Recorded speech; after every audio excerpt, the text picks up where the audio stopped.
Hi guys, today we will be starting with the second chapter of Science of Class 7, that is Nutrition in Animals. We have learnt about nutrition in plants in the first chapter. If you have not seen the video of that chapter, then the link is given below in the description. Please go and check that. Next we are having nutrition in animals, मतलब कि animals में nutrition कैसा होता है. सो ये तो हमें पता चल ही गया था पिछले चैप्टर में कि nutrition in animals is heterotrophic, means it is the mode of nutrition in which organism depends on other organisms for food. So जो अदर ऑर्गेनिजम्स होते हैं उन पे ये लोग फूड के लिए डिपेंडेंट होते हैं. The organisms having such a mode of nutrition are called heterotrophs और कंज्यूमर्स.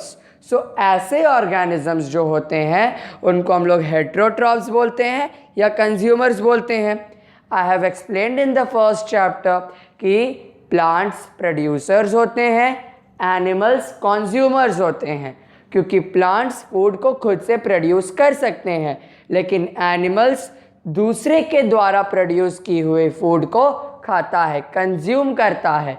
दैट्स वाई एनिमल्स को हम लोग कंज्यूमर्स भी बोल सकते हैं. सो जो हेट्रोट्रॉप्स होते हैं वो कंज्यूमर्स भी कहलाते हैं. एग्जाम्पल ले लीजिए हेट्रोट्रॉपिक न्यूट्रिशन का. जो ह्यूमंस हैं, वो जो काउ एट्सेट्रा हैं, वो लोग भी हेट्रोट्रॉपिक न्यूट्रिशन शो करते हैं और वो लोग कंज्यूमर्स हैं. अब now what do we need to study in this chapter? The topics are here. Different modes of feeding habits, कि किस किस टाइप से ऑर्गेनिजम्स फूड को फीड करते हैं, बहुत सारे हम लोग पढ़ेंगे. Next is holozoic nutrition. Holozoic mode of nutrition क्या होता है? Next is process of nutrition, कि न्यूट्रिशन के डिफरेंट प्रोसेसेस क्या हैं. Next is nutrition in amoeba. Amoeba एक प्रोटिस्ट है. In the first video I have explained you about प्रोटिस्ट्स also. Amoeba एक प्रोटिस्ट है, अमीबा एक प्रोटोजोवन है. इसमें कैसे न्यूट्रिशन होता है ये हम लोग पढ़ेंगे. फिर न्यूट्रिशन इन ह्यूमन बींग्स, मतलब कि ह्यूमन बींग्स हम लोगों में कैसे न्यूट्रिशन होता है ये भी हम लोग पढ़ेंगे. फिर हम लोग पढ़ेंगे nutrition in ruminants, cut swing animals जिनको रूमिनेंट्स बोलते हैं, उनमें न्यूट्रिशन कैसे होता है ये भी हम लोग इस चैप्टर में पढ़ेंगे और समझेंगे. So let's start. पहला जो है वो है different modes of feeding habits. पहले है chameleon, frog and lizards have long sticky tongue to catch prey. So जो कैमेलियंस होते हैं, जो फ्रॉग्स होते हैं, जो लिजर्ड्स होते हैं, उनके स्टिकी टंग्स होते हैं, जो बहुत लंबे लंबे स्टिकी टंग्स उनके पास होते हैं, जिससे वो लोग प्रे यानी अपने फूड को कैच करके फीड करते हैं. सो क्वेश्चन आ सकता है कि explain the mode of feeding habit in frog. So क्या लिखेंगे? Frogs, chameleons and lizards have long sticky tongue to catch prey. Next point, butterflies, mosquitoes feed on liquid food like nectar, and blood houseflies also first liquefy their food with the help of saliva. All these organisms have a special sucking organ called proboscis to suck the liquid food. So जो ये butterflies हैं, mosquitoes हैं, houseflies हैं, blood houseflies हैं, इनके पास एक sucking organ होता है जिसको प्रोबोसिस बोला जाता है. स्पेलिंग हमेशा याद रखें, ये आता है 1 मार्क्स क्वेश्चन में आ सकता है कि name the sucking organ present in butterfly, mosquitoes that help in feeding of nectar, food etcetera. So वो है proboscis. Next we are having birds of prey like eagle have sharp claws and curved beak to grip the prey and shred them into pieces. So जो eagle और कुछ जो pray पे dependent रहने वाले birds हैं वो लोग के पास शार्प क्लॉज होता है और कर्व्ड बीक होती है, जिसके मदद से वो लोग एक अपने प्रे को क्रश करते हैं, श्रेड इनटू पीस करते हैं, पीसेस में श्रेड कर देते हैं, and then they consume those. So hope you are understanding these. Next is Hydra uses its specialized stinging cells called cnidocytes which secrete poison to paralyze its prey. So Hydra एक animal है जो कि अपने stinging cells होता है उसके पास, जिसको cnidocytes बोलते हैं. Here the spelling of cnidocytes you can see CNIDOCYTES, but C is silent. So while pronouncing, you will be only telling cnidocytes, but the spelling will always have C at the first. Now these cnidocytes secrete poison, and the poison will help in paralyzing the prey, and thereafter tentacles put these paralyzed prey into its body cavity.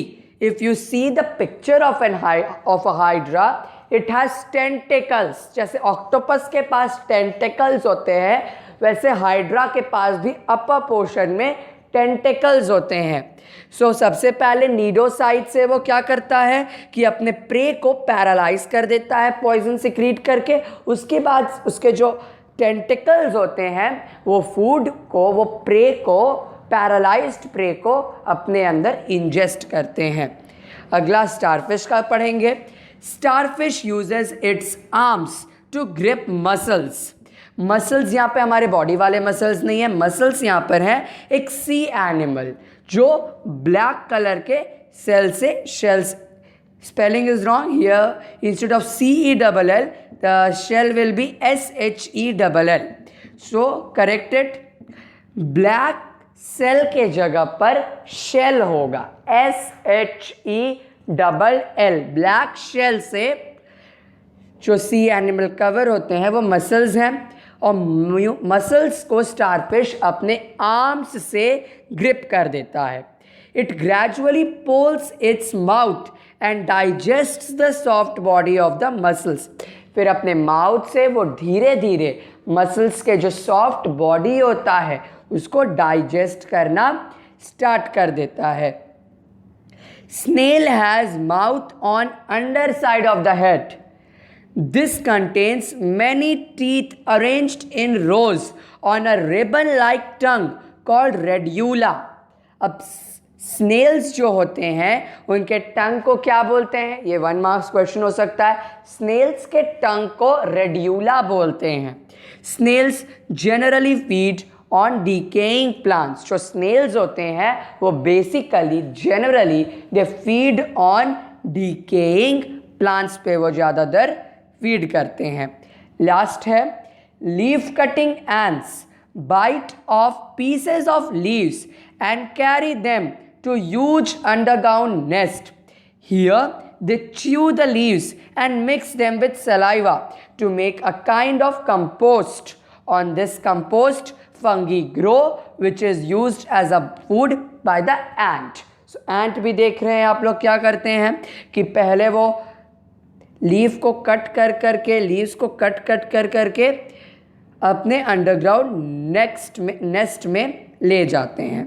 उसके बाद leave को वो chew करते हैं और एक compost like structure, compost like material form करते हैं, जिस कंपोस्ट पे बाद में फंगी ग्रो करता है. फंगी एक माइक्रोब्स होते हैं जो लाइकन में भी रहते हैं, आपने पढ़ा है. फंगी ग्रो करते हैं जो फंगी को बाद में एंट्स खाते हैं. So for this video we will be discussing only this much. In next videos you will be able to find further details will be discussed. So hope that you have understood this. The link for the PDF of this will be given in the description. Please try to understand each and every word. Like in many places, MCQ questions can be made from this portion, and definition 1 to 3 definitions can also be made. Like if you see this page, then proboscis, you can be asked to define proboscis, or you can be given proboscis in a name the following portion. Proboscis can be asked.